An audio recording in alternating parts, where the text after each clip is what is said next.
Very good Monday afternoon to you, YouTubers. This is Voice of the Composer. Welcome back to my video series. This is where we keep it raw, we keep it real, talk to you about what it's like to write music as an amateur composer. And if you happen to be an amateur composer, I'd love to hear from you. So please leave comments below. You can click that like button, subscribe, or hit me up on Instagram at hashtag JasonComposes.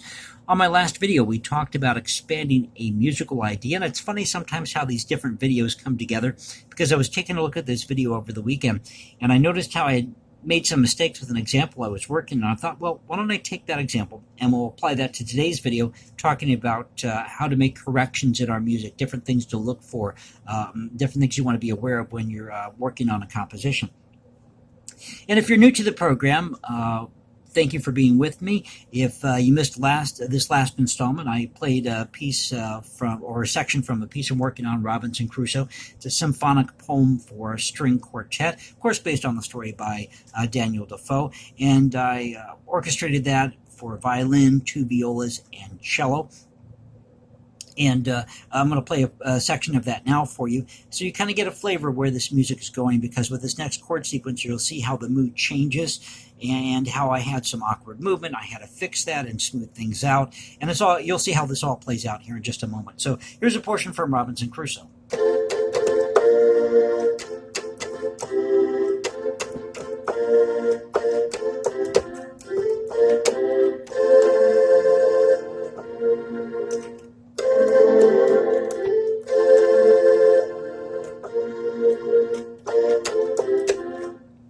And I must admit, I am not the best pianist, and I do apologize for maybe somewhat poor sound quality here, or if my mic is picking up some noises from my keyboard here. I'm trying to work out the kinks with these videos, so thank you for bearing with me.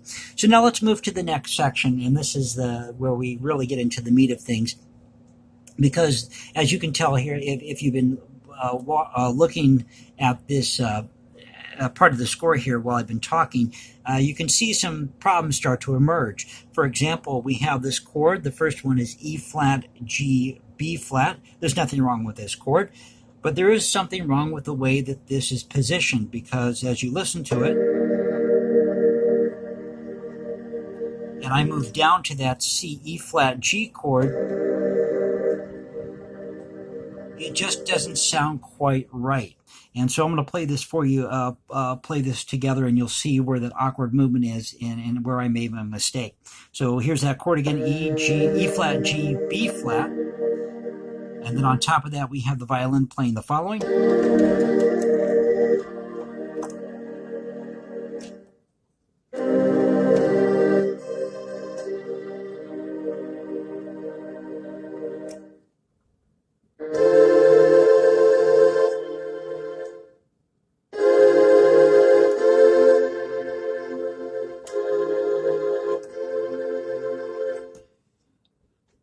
You can definitely see that I'm struggling here to play these chords because of that awkward movement and those large leaps, especially in the first and second violas, which I'm asking to go from G below middle C up to A flat above middle C for first viola, and second viola, I'm asking that to go for that soloist to go from E below middle C up to F above middle C. So that's a large leap for these instruments. So now we're going to have to smooth everything out. And that last chord I was trying to play was E flat, F, A flat, C. And I changed that, as you'll see here in just a moment, and you'll see how I added contrary motion and made things sound a lot smoother. So let me pause the video now, and I'll show you what I did to fix this.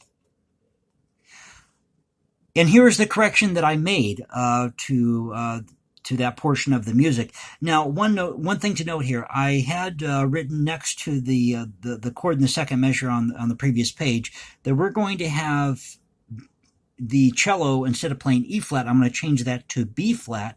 Then we're going to have the second viola play G, and then we'll have the first viola play E flat.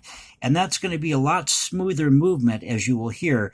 And that will tie over into the next measure, and then we'll go down to C, E flat, G, where we have that melody in the violin, which, by the way, and I'll play that for you here in just a moment, happens to be the opening to Robinson Crusoe.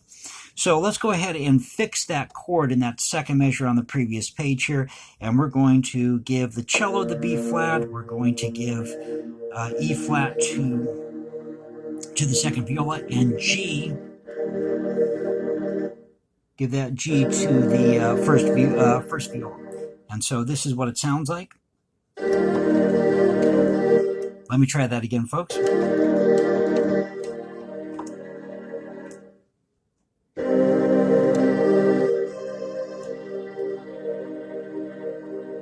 And now in the following measure, we're going to have that first viola just play that G note for us, and go down to the chord F, A natural C, with C in the bass, now to E flat, and then C, F, A natural C.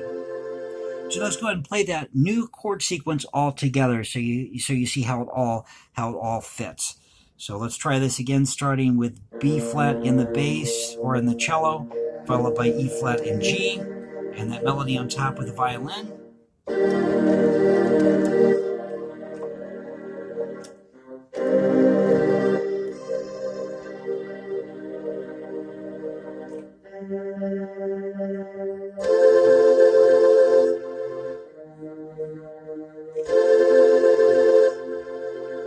A much smoother transition. And just a note here, you can tell in the third, from the second to third measure, we go down 5 steps here on this page in the violin, and then we have contrary motion going up 6 steps, which is absolutely acceptable, as long as we don't have parallel fifths and parallel thirds, which was a problem I was running into on the previous page. So thank you for being with me. I hope you've enjoyed the video. This kind of just walked you through with different things you need to be aware of, such as large leaps in your music, parallel fifths, too many parallel thirds, that sort of thing, making sure that the harmonies all fit together. If you enjoy the video, click that like button, subscribe, hit me up on Instagram at #JasonComposes, and I will catch you next time. This is Voice of the Composer. Oh, by the way, also leave comments below, because I love to hear your suggestions, and I'll catch you next time. Peace out, everybody.